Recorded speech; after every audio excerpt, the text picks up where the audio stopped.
അസ്സലാമു അലൈക്കും വറഹ്മത്തുള്ളാഹി. പ്രിയപ്പെട്ടവരെ, കളവ് പറയുക എന്നത് ഇസ്ലാമിലെ അവാന്തര വിഭാഗങ്ങളുടെ ജനിതക സ്വഭാവമാണ്.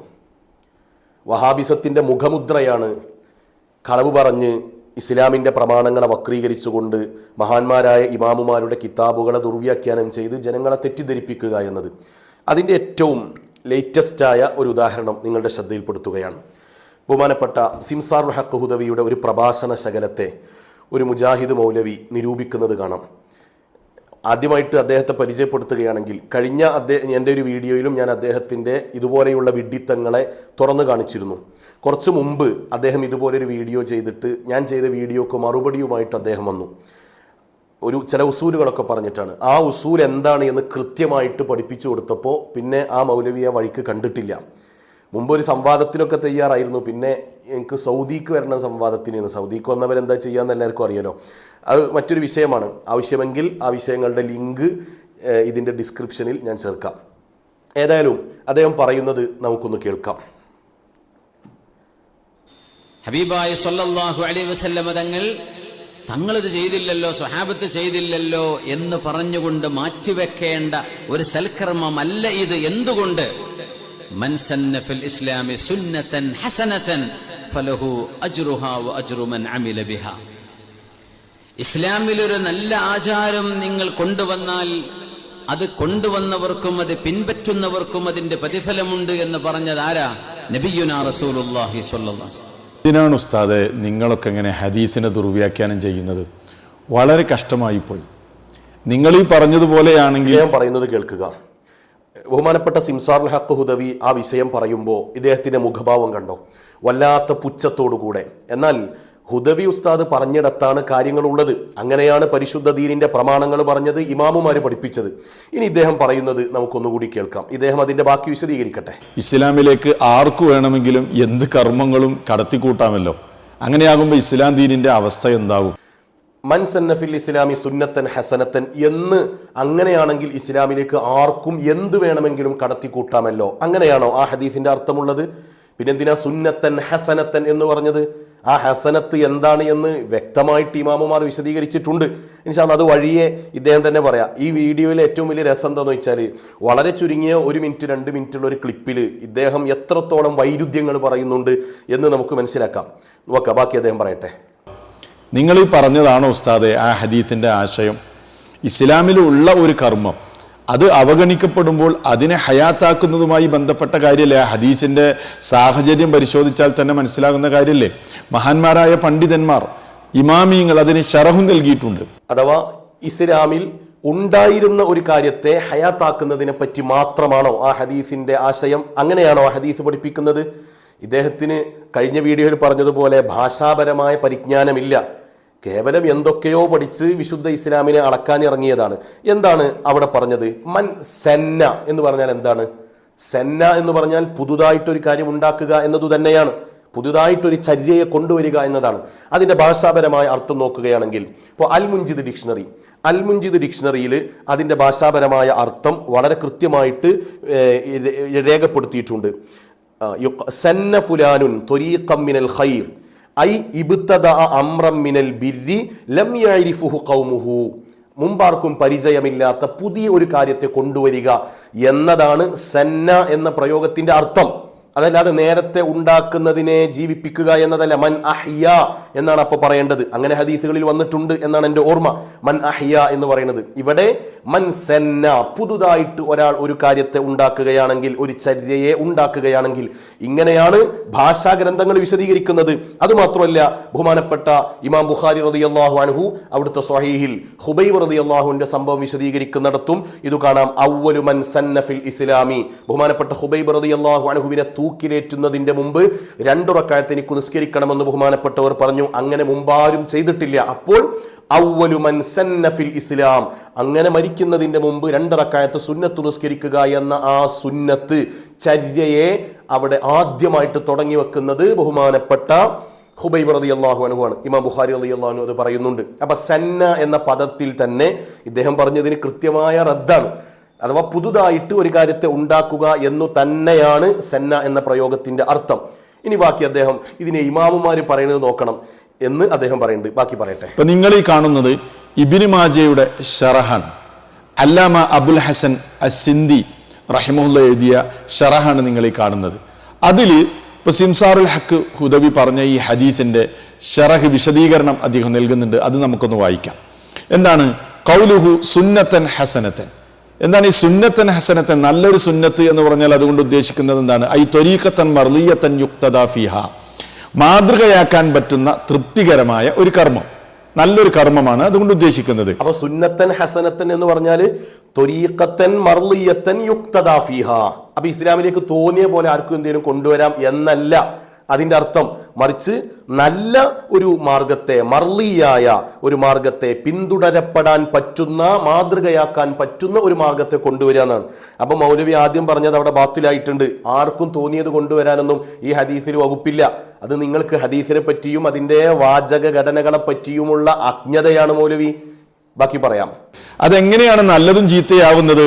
വത്തമീസു ബൈനൽ ഹസനത്തി വസ്സയ്യിഅത്തി ബിമുവാഫഖത്തി ഉസൂലി ശർഇ വഅദമിഹാ.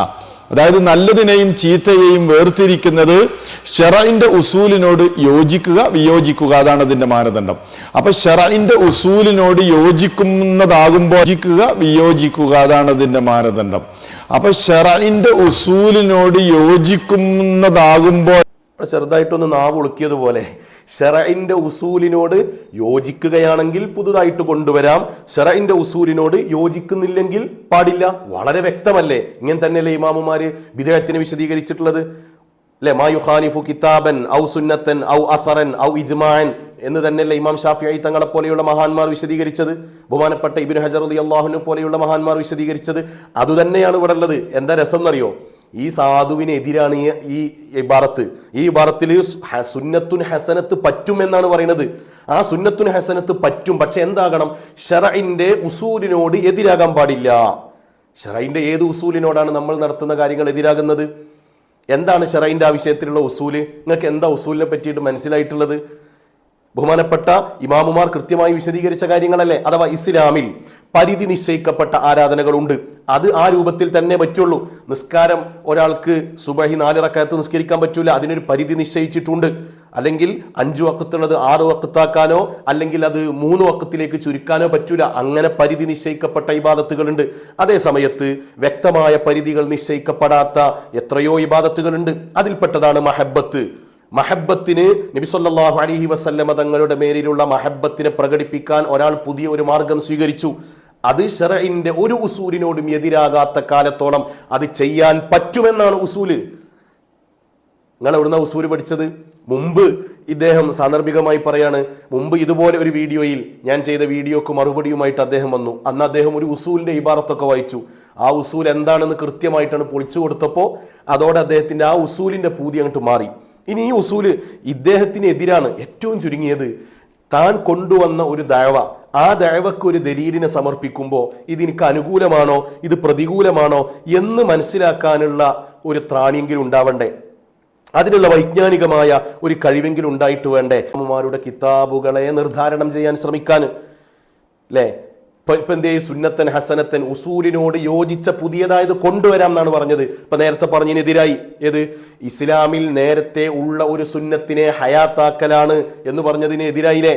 പുതിയതായത് കൊണ്ടുവരാം, അത് ഉസൂലിന്റെ ഖവാഇദുകളോട്, അത് ദീനിന്റെ അടിസ്ഥാന നിയമങ്ങളോട്, ഉസൂലിയായ നിയമങ്ങളോട് യോജിക്കണം. ഇങ്ങനെ തന്നെയാണ് ഇമാമുമാരും ഇതിനെ വിശദീകരിച്ചിട്ടുള്ളത്. ഈ ഹദീസിനെ ഇമാം മുസ്ലിം റളിയല്ലാഹു അൻഹു റിപ്പോർട്ട് ചെയ്ത ഈ ഹദീസിനെ ശറഹ് മുസ്ലിമിൽ മഹാനായ ഇമാം നവവി റളിയല്ലാഹു അൻഹു വിശദീകരിക്കുന്നത് കാണാം. ഫീഹി, ഈ ഹദീസിലുണ്ട് അൽ ഹസ്സു അലൽ ഇബ്തിദാഇ ബിൽ ഖൈറാത്ത്, പുതിയ കാര്യങ്ങളെ തുടക്കം കുറിക്കാം എന്ന് ഈ ഹദീസിന്റെ വ്യാഖ്യാനമാണ്. വസുന്നസ്സനൽ ഹസനാത്ത്, സുന്നൽ ഹസനാത്ത്, പുതിയ ചര്യകളെ കൊണ്ടുവരാം എന്നതും ഈ ഹദീസിന്റെ താല്പര്യമാണ് എന്ന് ബഹുമാനപ്പെട്ട ഇമാം നവവി റളിയല്ലാഹു അൻഹു വിശദീകരിക്കുകയാണ്. മാത്രമല്ല 2 വരി കഴിഞ്ഞാൽ വീണ്ടും വായിക്കുന്നത് കാണാം. ഹാദൽ ഹദീസ്, ഈ ഹദീസ് തഖ്സീസു ഖൗലിഹി സ്വല്ലല്ലാഹു അലൈഹി വസല്ലമ കുല്ലു മുഹ്ദസത്തിൻ ബിദ്അ വ കുല്ലു ബിദ്അത്തിൻ ളലാലഹ്. നബി സല്ലല്ലാഹു അലൈഹി വസല്ലം തങ്ങളുടെ ഒരു ഹദീസ് ഉണ്ട്, എല്ലാ ബിദ്അത്തുകളും പിഴച്ചതാണ്, പിഴച്ചതൊക്കെ നരകത്തിലാണ് എന്ന് പറയുന്ന കുല്ലു മുഹ്ദസത്തിൻ ബിദ്അ, പുതുതായി കൊണ്ടുവന്നതൊക്കെ ബിദ്അത്തുകളാണ്, ബിദ്അത്തുകളൊക്കെ പിഴച്ചതാണ് എന്ന് പറയുന്ന ഒരു ഹദീസ് ഉണ്ട്. ആ പൊതുവായ ഹദീസിന്റെ വാക്യത്തിൽ നിന്ന്, ആശയത്തിൽ നിന്നുള്ള തഖ്സീസാണ്, പ്രത്യേകമാക്കലാണ് ഇത്. അഥവാ കുല്ലു ബിദ്അത്തിൻ ളലാല എന്ന് പറഞ്ഞതിന്റെ താല്പര്യം വ അന്നൽ മുറാദ ബിഹി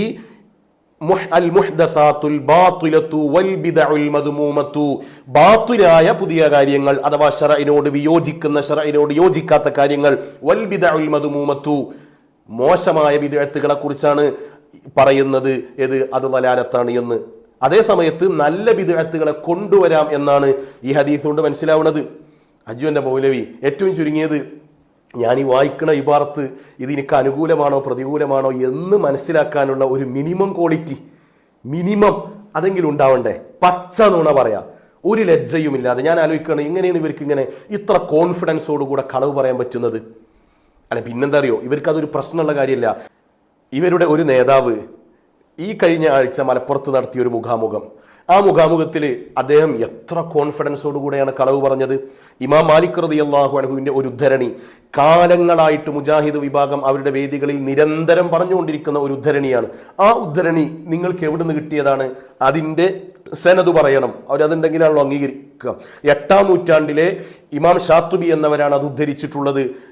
2-ാം നൂറ്റാണ്ടിൽ ജീവിച്ച മാലിക്കി ഇമാമിലേക്ക് എത്തുന്ന സനദ് പറയണം എന്ന് പറഞ്ഞു. അങ്ങനെ ഒരു ചോദ്യകർത്താവ് ചോദിക്കുകയാണ്. അപ്പൊ അദ്ദേഹം പറയുന്നത് ഒന്ന് കേട്ടു നോക്കാം. ഇബ്നു ഹസമിന്റെ തങ്ങൾ ഏത് കിതാബിലാണ് പറഞ്ഞത്, ഏത് ഉദ്ധരണിയാലോ പറഞ്ഞത്? തർക്കത്തിന് വിഷയമല്ലോ, എല്ലാം പറഞ്ഞ നമ്പർ കൊടുത്തോളി. സനദിൽ ഒന്ന് വിശദീകരണം നൽകണം. കാരണം ഇബ്നു ഹസമിന്റെ ആ സനദിൽ ഒരു വിശദീകരണം നൽകണം. എത്ര കോൺഫിഡൻസ് ഒക്കെ പറഞ്ഞുതരാം, എല്ലാം അതവിടെ റെഡിയാണ്. പക്ഷെ വാട്സപ്പ് നമ്പർ കൊടുത്താൽ മതി. ഇപ്പോൾ ഞങ്ങൾക്ക് അറിയില്ല, കാരണം ഞങ്ങൾ കുറെ കാലമായിട്ട് ഉദ്ധരിക്കുന്നതാണ്, അതങ്ങനെ പറഞ്ഞു പോണതാണ്, എവിടെ ഉള്ളത് എന്ന് അറിയൂല. എന്നിട്ട് അദ്ദേഹം മൊയ്തീൻ ഷെയ്ഖിന്റെ കിതാബിലുണ്ട്, ഇബ്നു കസീറിലുണ്ട്, ഖുർത്തുബിയിലുണ്ട്, മറ്റു അനേകം കിതാബുകളിലുണ്ട് എന്ന് വളരെ കോൺഫിഡൻസോട് കൂടെ പറയാണ്. ഒന്നുകൂടി കേൾക്കുക, അദ്ദേഹം വീണ്ടും അത് ആവർത്തിച്ച് ചോദിക്കുന്നുണ്ട്. ഇബ്നു ഹസമിന്റെ സനദാണ് നിങ്ങൾ ഇവിടെ കൊണ്ടുവന്നത്. പിന്നെ അതുപോലെ തന്നെ നിങ്ങൾ ഇവിടെ ഇബ്നു കസീറിലും ഖുർത്തുബിയിലൊക്കെ ഇമാം മാലിക് റഹിമഹുല്ലാഹുവിന്റെ കൗലുണ്ട് എന്നൊക്കെ, അത് ഏത് കിതാബിലാണെന്നും കൂടി ഒന്ന് പറഞ്ഞാൽ. ഇബ്നു കസീറിന്റെ തഫ്സീറിലുണ്ട്, ഇമാം ഖുർത്തുബിയുടെ തഫ്സീറിലുണ്ട്, അതേപോലെ പിന്നെ ഇമാം ഷാത്തിബിയുടെ കിതാബിൽ ഇഅ്തിസാമിൽ പലതവണ അദ്ദേഹം അത് പറഞ്ഞിട്ടുണ്ട്. മൊയ്തീൻ ഷെയ്ഖിനെ നിങ്ങൾ അംഗീകരിക്കൂലേ? ഒരു ഇമോഷണൽ ബ്ലാക്ക് മെയിലാണത്. മൊയ്തീൻ ഷെയ്ഖിനെ ഒരു സുന്നി അയാൾ അംഗീകരിക്കൂല എന്ന് പറയില്ലല്ലോ. അപ്പൊ മൊയ്തീൻ ഷെയ്ഖിനെ നിങ്ങൾ അംഗീകരിക്കൂലേ? ഇബ്നു കസീറിലുണ്ട്, ഖുർത്തുബിയിലുണ്ട്, അങ്ങനെ ഒരുപാട് കിതാബുകളിലുണ്ട് എന്ന് പറഞ്ഞു. ചോദ്യം കൃത്യമായിട്ട് അഹ്ലുസുന്നയുടെ പ്രവർത്തകർ ചോദ്യം ചെയ്തു. അങ്ങനെയെങ്കിൽ എവിടെയാണ്? ഖുർത്തുബി കിട്ടാത്ത കിതാബല്ല, ഇബ്നു കസീർ ആരും കാണാത്ത കിതാബല്ല, മുഹ്യിദ്ദീൻ ഷെയ്ഖ് റളിയല്ലാഹുവിന്റെ കിതാബുകൾ ലഭ്യമാണ്. എവിടെ ഉള്ളതെന്ന് പിന്നാലെ കൂടി ചോദിച്ചപ്പോൾ ലാസ്റ്റ് സാധു പെട്ടപ്പോൾ പിന്നെ ഇനി കരണം അറിയണത് കാണാം. അപ്പോൾ എൻ്റെ ധാരണയിൽ ഒരുപാട് ഗ്രന്ഥങ്ങൾ ഉള്ളത് കൊണ്ട് തന്നെ സ്വാഭാവികമായും പെട്ടെന്ന് മനസ്സിൽ വന്നത് ഇബ്നു കസീർ റഹിമഹുല്ലാഹ് പറഞ്ഞിട്ടുണ്ട്, ഇമാം ഖുർത്തുബി പറഞ്ഞിട്ടുണ്ട്, മുഹ്യിദ്ദീൻ ഷെയ്ഖും പറഞ്ഞിട്ടുണ്ട് എന്ന് എൻ്റെ ഒരു ധാരണയിൽ വന്നതാണ്. ഞാൻ ആദ്യം അപ്പൊ എൻ്റെ ഒരു ധാരണയിൽ നിന്ന് അപ്പൊ തോന്നിയതാണ് വിളിച്ചു പറയണത്. എന്നാ അത് എനിക്ക് സംശയമുണ്ട്, ഞാനതൊന്ന് ഉറപ്പിക്കട്ടെ എന്നൊന്നുമല്ല പറഞ്ഞു. എത്ര കോൺഫിഡൻസോട് കൂടെയാണ് കളവ് പറഞ്ഞത്? എൻ്റെ ധാരണയിൽ എനിക്ക് അപ്പം അങ്ങനെ തോന്നിയത്. അപ്പൊ തോന്നിയതൊക്കെ ഇങ്ങനെ ദീനാവല, തോന്നിയതൊക്കെ വിളിച്ചു പറയല. ഒരാധികാരികമായിട്ട് സംസാരിക്കേണ്ട ആളല്ലേ, അവരുടെ പരമോന്നത നേതാവാണ്. ഈ സാധുവിന്റെ മേലക്കിഞ്ഞോൽക്കൊരു നേതാവില്ല. അവരുടെ സൈദ്ധാന്തികൻ എന്ന് സ്വയം അവകാശപ്പെടുന്ന, അല്ലെങ്കിൽ അവർ പറഞ്ഞു പരത്തുന്ന വലിയ ബുദ്ധിജീവിയായി നടക്കുന്ന ആളാണ്.